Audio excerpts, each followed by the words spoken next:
bienvenue à toi. Tu aimes les histoires flippantes, les creepypastas, un petit peu l'horreur? Viens, installe-toi avec moi auprès du feu. Par contre, prends un plaid, peut-être un cookie aussi, et viens découvrir une nouvelle histoire maléfique. J'ai voulu visiter le Japon pour fêter la fin de ma vie étudiante. J'ai terminé haut la main tous mes partiels, et l'an prochain, j'entre enfin dans la vie active au sein du plus gros hôpital de ma ville. J'étais heureuse, mais fatiguée de toutes mes heures perdues où je me suis penchée sur mes livres, au lieu de faire la fête comme tous mes amis, et je me suis dit que j'avais droit à une récompense extraordinaire. Comme je suis une grande fan de manga, d'anime et de J-pop, c'est tout naturellement que j'ai choisi le Japon comme échappatoire. Avant d'arriver à destination, j'ai effectué des recherches sur le net. Je ne voulais rien rater. Je voulais voir les lieux les plus touristiques comme les plus étranges. Et c'est au fil de mes lectures que j'ai entendu parler de la Azuki Station. L'histoire racontait que la gare était une station fantôme, que personne ne l'avait jamais vue, que personne n'y était jamais entré, et que personne ne savait exactement où elle se trouvait. Cependant, quelques étrangers ayant disparu ont laissé comme dernier message à leur famille « Je suis perdu à Azuki Station, peux-tu venir me chercher ?» C'était tellement intriguant que je n'avais qu'une envie bien évidemment, c'était d'aller voir sur place de quoi il retournait. Je suis arrivé un jeudi matin, par beau temps, et j'ai arpenté le paysage japonais à bord d'une voiture de location. J'adorais ce que je visitais, les temples, les villages, les parcs de relaxation. Quelques jours se sont écoulés et l'idée de la Azuki Station ne me quittait pas. Je suis allé voir le concierge de mon hôtel et j'ai demandé comment m'y rendre. Il a ouvert de grands yeux et m'a affirmé ne pas connaître cet endroit. Pour lui, j'avais dû mal comprendre le nom. Ce ne pouvait être que Asuka Station et non Azuki. Je prenais donc congé, un peu déçu, et déambulais dans le hall de l'hôtel me demandant quoi faire de ces quelques jours qui me restaient. Alors que je m'installais à une table pour prendre un café, je levai les yeux vers 3 adolescents américains. Ils discutaient et ils riaient. Je tendais l'oreille pour capter leur conversation lorsque 2 mots attirèrent mon attention. Eux aussi parlaient de Azuki Station, d'une légende urbaine, d'un poste trouvé sur Internet. L'un d'eux expliqua comment s'y rendre, d'après l'auteur du poste. Je notai en vitesse les coordonnées GPS qu'il avait dit tout haut et je quittai l'hôtel l'heure d'après. Je n'utilisais pas la voiture de location. Ne connaissant pas bien les routes, je m'étais déjà fait de belles frayeurs durant la semaine. Je me postai donc devant la porte de l'hôtel dans l'attente d'un taxi. En quelques minutes, une femme se gara et je m'engouffrai à l'intérieur de sa voiture, à la fois excitée et apeurée. Je lui montrai l'écran de mon smartphone. « Vous voulez prendre le train ?»« Ah, vous connaissez ?»« Oui, c'est la plus connue de la ville, je vous y amène. » Je n'en revenais pas. Je tombais enfin sur une personne qui semblait connaître l'endroit. Je m'empressai de parler des histoires que j'avais lues ou entendues sur la gare, mais elle n'eut pas vraiment le temps de me répondre. À peine démarré, déjà arrivé.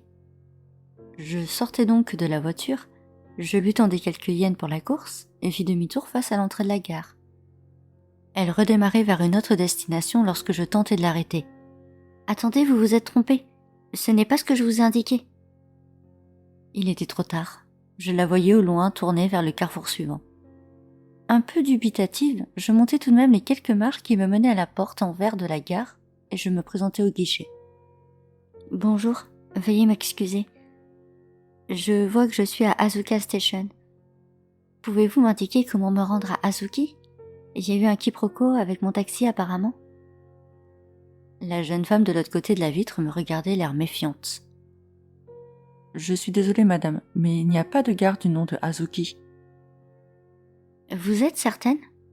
Pourtant, regardez, c'est bien le nom indiqué sur le blog de la touriste là. » Elle tenta de lire à travers la vitre de sécurité et releva la tête dans ma direction.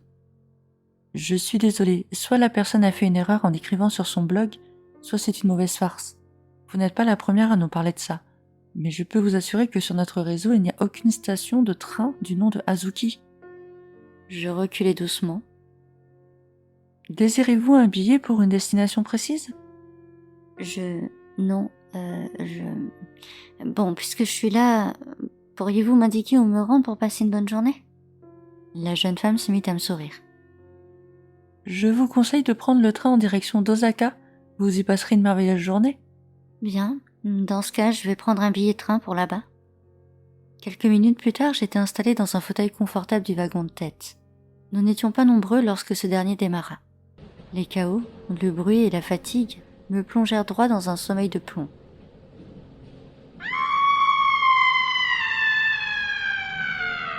Un cri me réveilla. Lorsque j'ouvrais les yeux, la nuit tombait juste. Comment était-ce possible ? J'étais partie au petit matin et le trajet ne devait pas durer plus d'1 heure. Je me levai en vitesse de mon siège et sortis en trombe du train. Tout était désert, pas une âme qui vive. Pas de chef de gare, pas d'agent d'accueil, pas d'autres passagers. Je regardais machinalement mon téléphone pour voir l'heure. 23h55. Une vague de froid me traversa. Je me mis à paniquer lorsque je m'aperçus que je n'avais aucune barre. Impossible de passer un appel, impossible d'envoyer un texto, impossible d'aller sur Internet. Mon téléphone était comme mort. J'allumai tout de même la lampe arrière et tentai de voir où je me trouvais. J'étais descendu sur des rails. Le quai était de l'autre côté. Je tentais tant bien que mal de traverser en priant au fond de moi qu'aucun train n'entre en gare à ce moment-là. Une fois sur le quai, je me forçai à respirer lentement et je jetai de nouveau un œil sur l'écran de mon smartphone. Toujours aussi vide. Je regardais à droite puis à gauche, mais tout était sombre. Pas la plus petite lueur d'une lumière. Respire, calme-toi, ne pleure pas. Ce n'est pas le moment de paniquer. Je pris le chemin vers la droite et m'enfonçai vers un long couloir. Je crus distinguer un escalier et je me mis à avancer plus vite.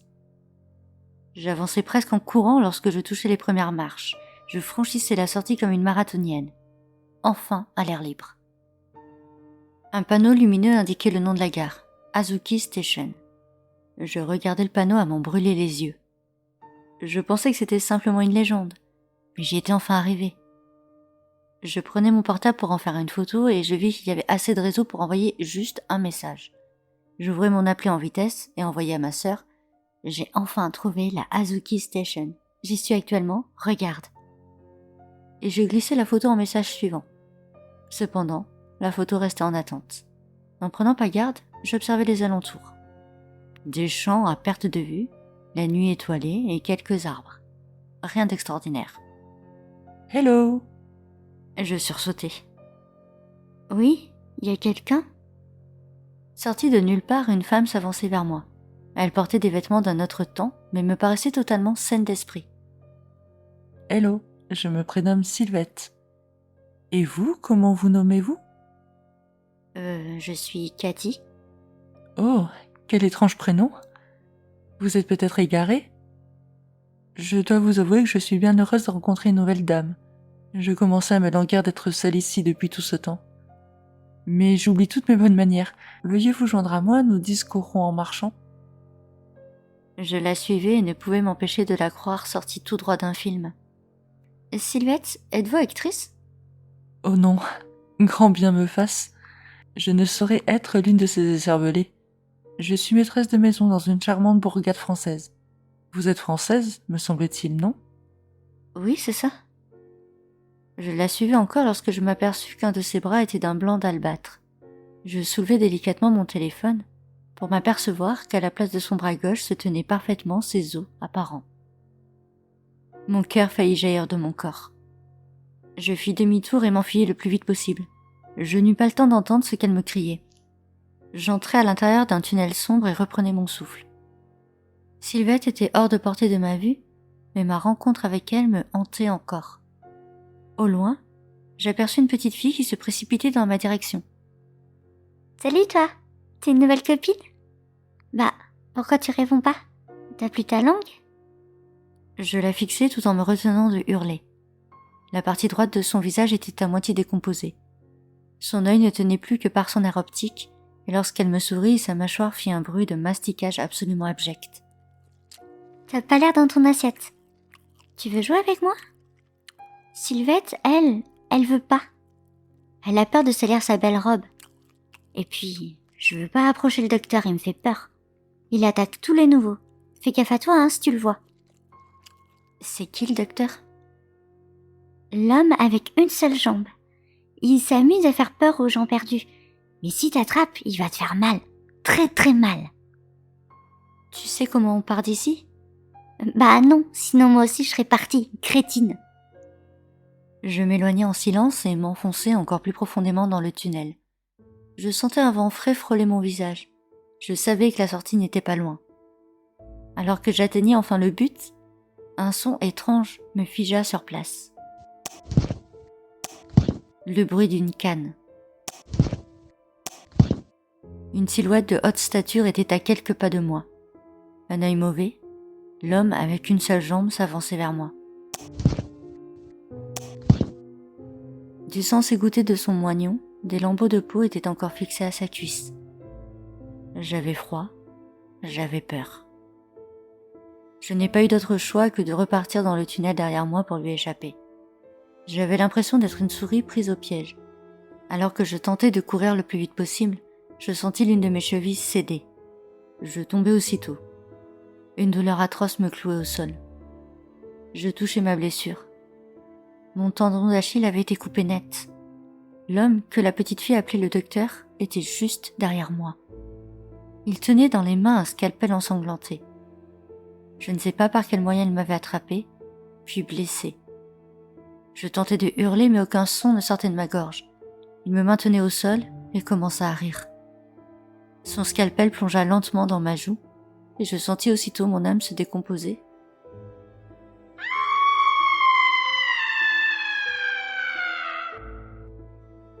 Un cri me réveilla.